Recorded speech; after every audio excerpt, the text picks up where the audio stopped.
Hey YouTube, Broad Dude here, coming at you with another new video. This is a discussion point about skill-based matchmaking, anti-cheat, in Warzone in particular, but also looking at what other games are doing in the future. So before I get into the summary, before the video, you might have noticed in the background there's no more bed, and there's a mess over here, but don't worry about that. So the office is finally here. It's a blank slate. So if you have ideas, you have a sweet streaming setup, content creation room, work from home office, leave what you've done in the comment section below, and I would love to read it. If you have a video, feel free to link that, and I would love to check it out. So let's get into the video and do the summary portion for the people that just don't want to stay for the whole video. Does skill-based matchmaking belong in first-person shooters? I say yes. There needs to be at least a protected bracket. We know that Warzone has that. There's definitely been videos about it and people finding their ways into it. Or the kids playing it for the first time that just don't have the hand-eye coordination that maybe more mature people do. They need to learn the game mechanics, and the casual adults that just get home from work. Maybe they play every once in a while with their friends and they're just not very good at video games. Those are the people that need to be protected by skill-based matchmaking. Now, how Warzone's done it with their engagement-based matchmaking, I think is the wrong way.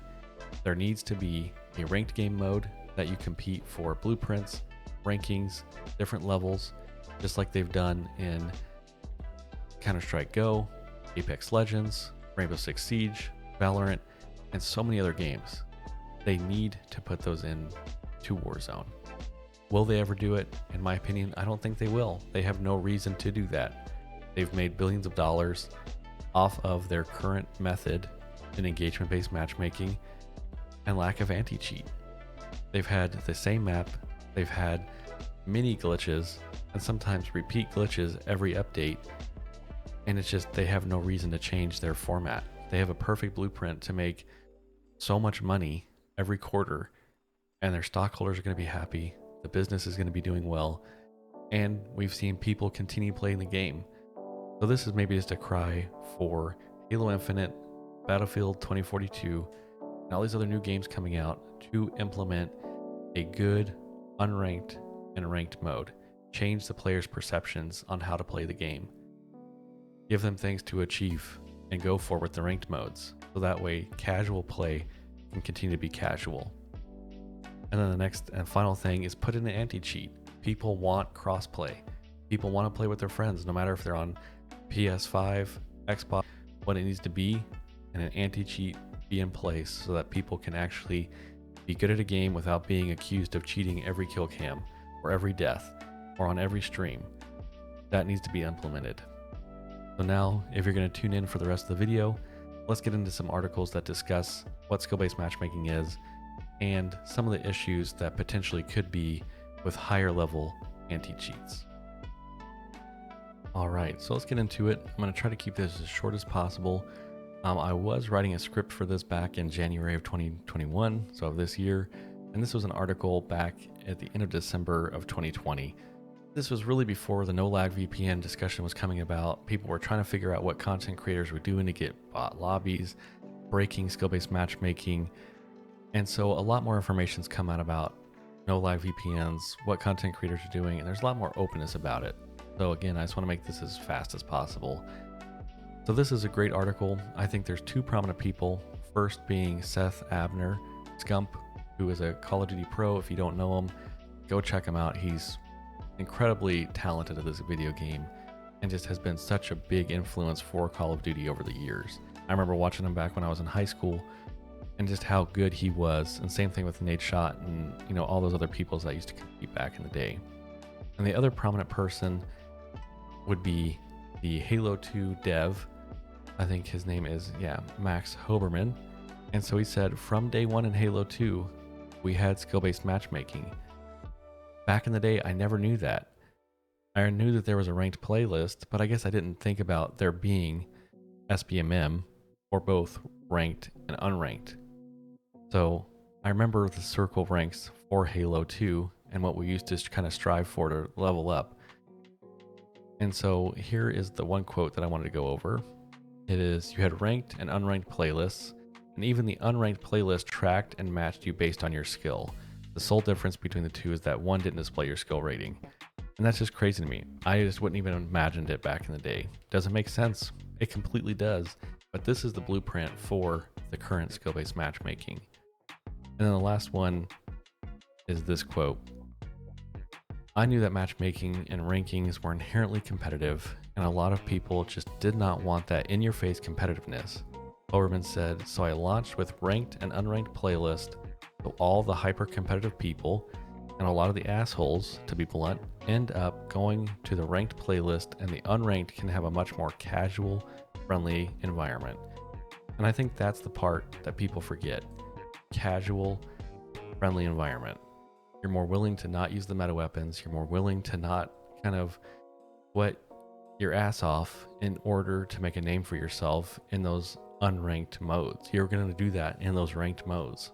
I definitely did that back in the day with Halo 2 and all the other games. Now, when I played Counter-Strike competitively, when I was playing in pub servers, I didn't go for anything. But when I was competing, I played more tactfully. I played more team-oriented gameplay. My game behavior was completely different because that perception changed. And so what do other games do well? Valorant, they have this ranked mode. This is what you can compete for. You have that in Counter-Strike Go. You have that in Apex Legends. You have that in Rainbow Six Siege. Warzone needs that ranked versus unranked game mode.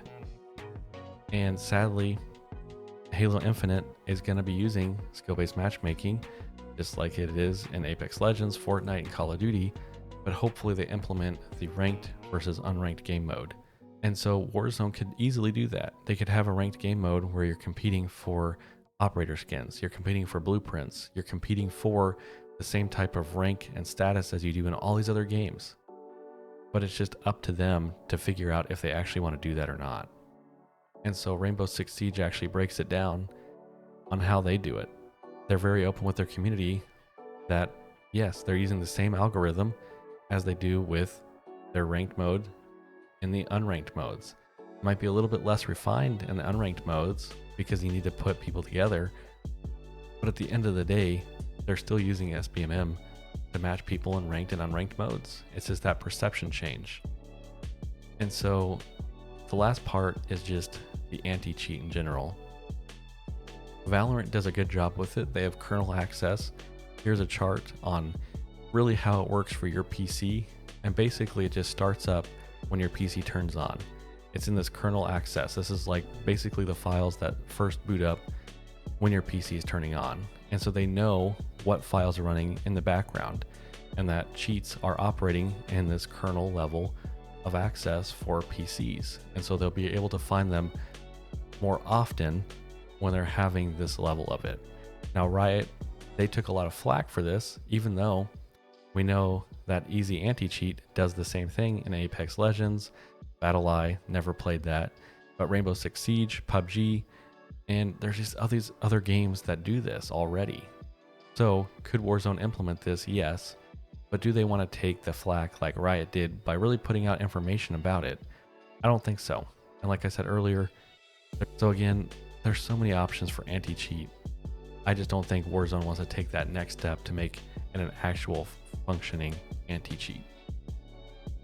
So again, in conclusion, I think that Warzone doesn't want to change. They don't need to change. They have a perfect blueprint on making money, on having a game that's enjoyable, but they can also test the boundary limits on what they can do. And what do I mean by that? I mean, I've already talked about it, but they have all these glitches. They have one map. They don't have a functioning anti-cheat. They don't communicate with their community except for when they want to. That makes them look good. They have a huge lawsuit, as in Activision and Blizzard, for a whole slew of problems that we could have a separate video on. And they just make billions of dollars every quarter through microtransactions. It's a free-to-play game. It has crossplay. I think they probably make money off the cheat corporations because they sell them the code and then just let it get updated. Again, that's more conspiracy theory in my opinion, but you know, at the end of the day, they haven't really proven that they're willing to put in the time and effort to listen to the community, to fix these little issues, because Warzone could be such an amazing game. It really helped a lot of us through COVID, It was that game that made a name for people, and there's just so much potential with it, but they just haven't put in the care and the thought in really showing to the community that they care about this game.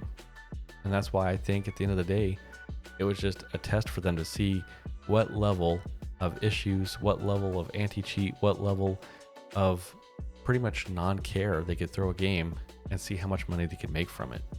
So I really hope that the new Battlefield, that the new Halo, that all these new first-person shooter battle royale games actually listen to the community.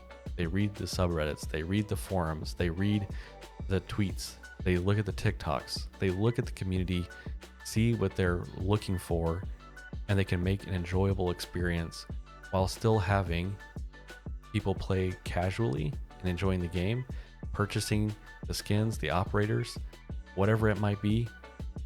And then you have the ranked game modes to help push those people that really want to play competitively, that really want to make a name for themselves. They can do that in a ranked game mode. So at the end of the day, I don't foresee Warzone ever changing. I still might play it from time to time because it is a fun game. It is good when it has its moments, but I really don't want to have a no lag VPN to get better connections. I don't really want to play a game where I have to figure out, okay, am I in a bot lobby or am I in a crazy good lobby? Because there's just no understanding of what I'm playing because it's all the same for Warzone. So I appreciate you all. If you have any thoughts, comments, or things I can improve on, please let me know in the comment section below, and what your thoughts are on Warzone, on anti-cheating, and really what you're looking at in the future for first-person shooter games and just gaming in general. So feel free to like the video, subscribe if you enjoy this type of content, and then I'll catch you in the next one.